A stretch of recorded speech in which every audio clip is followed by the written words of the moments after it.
Hello everyone, hope you're doing well. Today, I thought we would do a little dive into some other Gaijin projects that exist, and the reason for this is because it can kind of show us what's going to happen with War Thunder in the future, or give us kind of a sneak peek into what's going on. So, first of all, we need to chat about one project, which seems to be dying. That is CRSED. So I thought I'd just kind of mention this here. CRSED is Cuisine Royale after they renamed it and relaunched it and did all of that stuff. But basically, they're having a massive global sale on CRSED stuff, 75% discount on all goods, and also everything's being removed on the 3rd of May from the store, which is a terrible sign, and they're probably going to shut down the game afterwards. So they're giving everybody the last chance to be able to buy whatever they want, at least at a price. Or, if you want to see it the other way, trying to get as much money out of it as possible before they shut down the game. And also, there was news today that when it came to Cuisine Royale,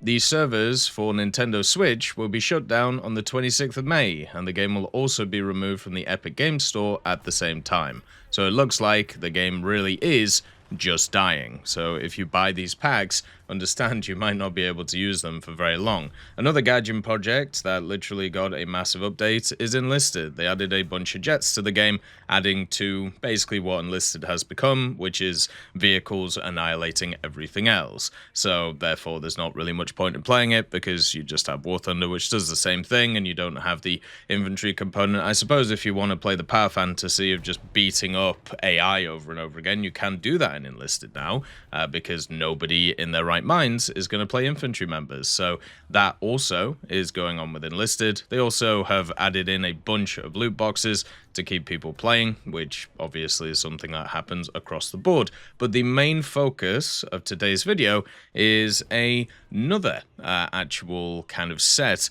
of Gaijin games, or games that Gaijin are involved in. We have War Thunder Mobile, and also MWT Tank Battles. Now, MWT Tank Battles is a game that at least I've been keeping up with for a long time. We watched some of the crazy trailers where they show some of the nuts vehicles that they have in the game. They very much take the modern look at a lot of this stuff, having very modern aircraft, very modern tanks, even ones that haven't even come out yet. And even recently, they've been adding more and more really interesting vehicles that we could probably see when it comes to War Thunder.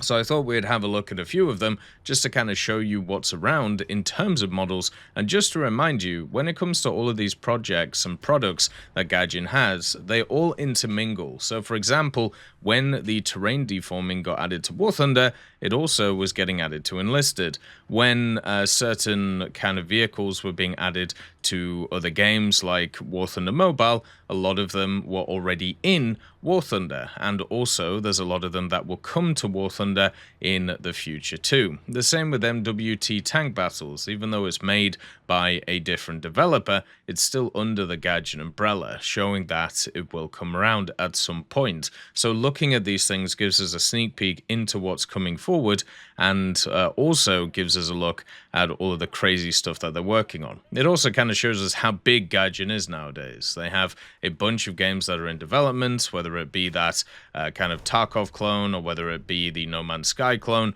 or all of these other mobile games. But at the end of the day, as long as content keeps getting added to War Thunder, it's all going to be nice. So let's have a look at a few of the vehicles that they've recently added to MWT Tank Battles, and also War Thunder Mobile, just to kind of show you how crazy it's got.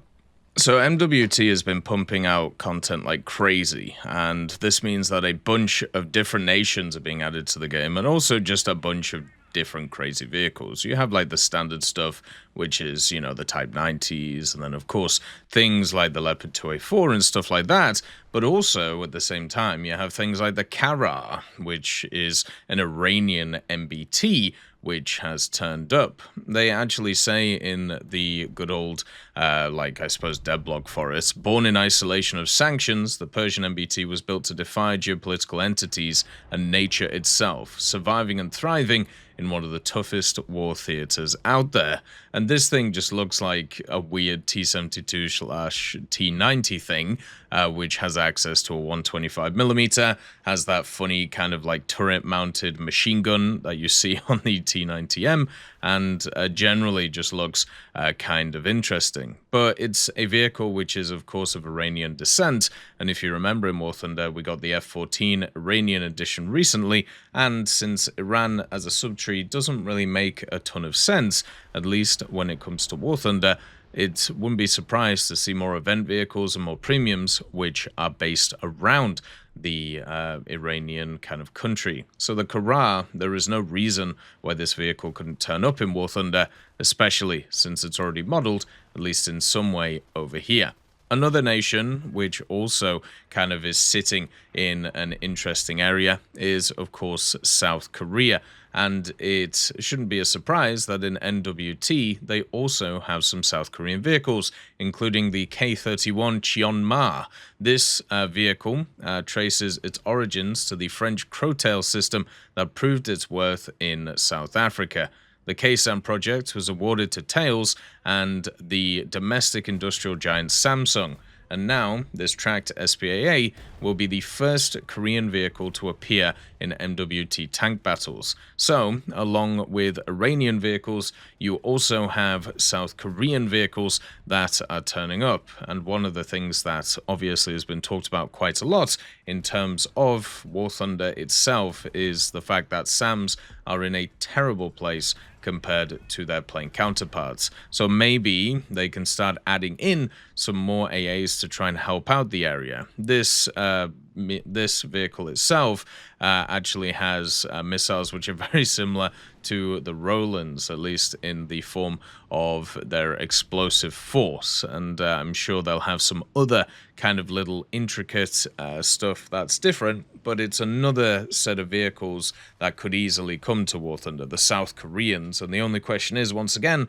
where do you put them in? We obviously have the Vidar, which is kind of of South Korean descent, and also if the idea is to add the Cheonma, where you're going to add all of the other stuff. The K1 series and the K2 series is obviously some that a lot of people have been looking forward to. There's been a lot of ideas of adding a subtree to Japan, subtree to America, or maybe just event vehicles and premiums. Who knows what may happen?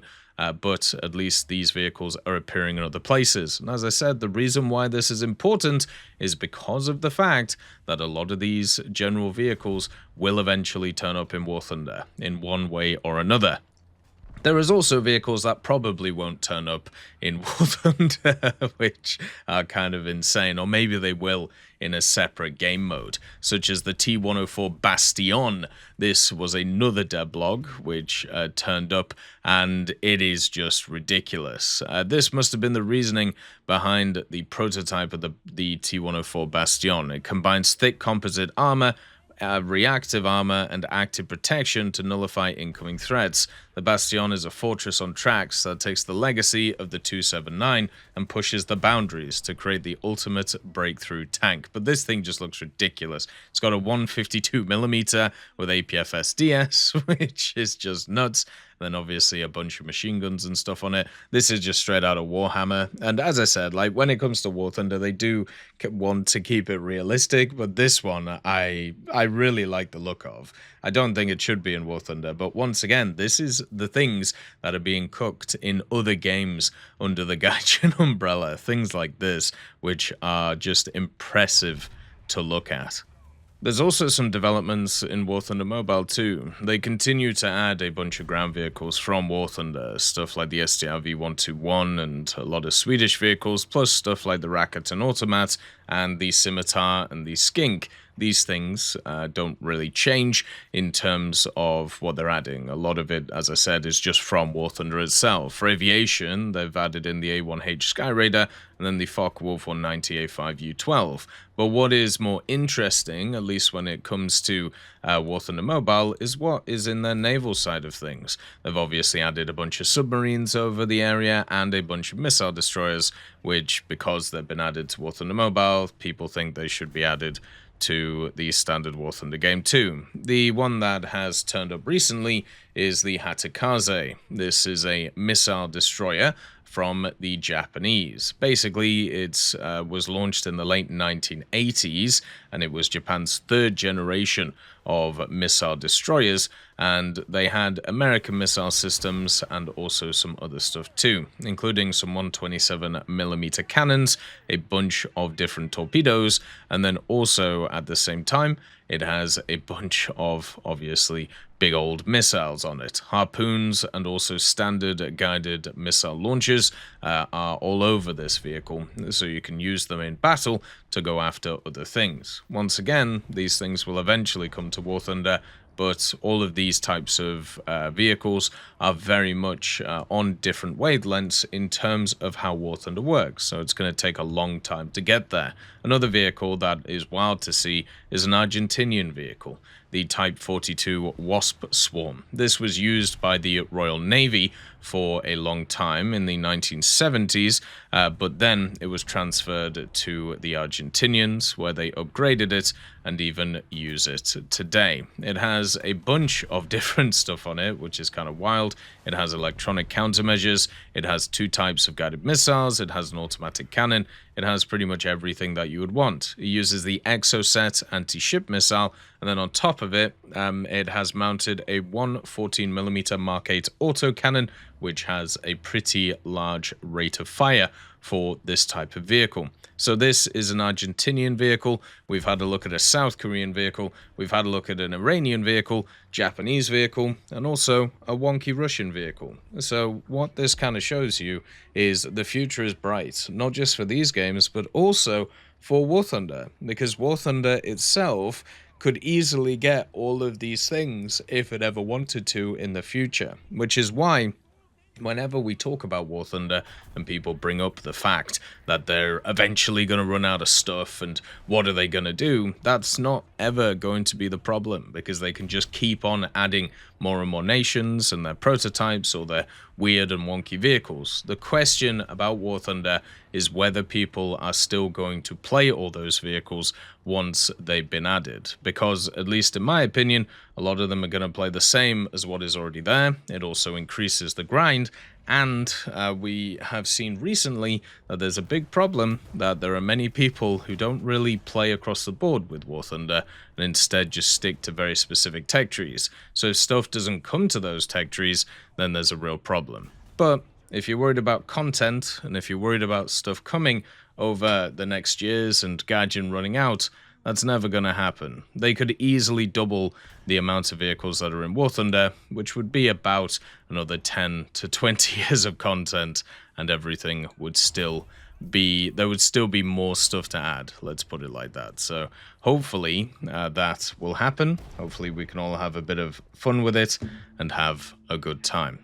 It's always worth looking at other Gaijin projects just to see what's kind of going on around the Gaijin multiverse. Look after yourselves. Peace be with you. I'll see you next time.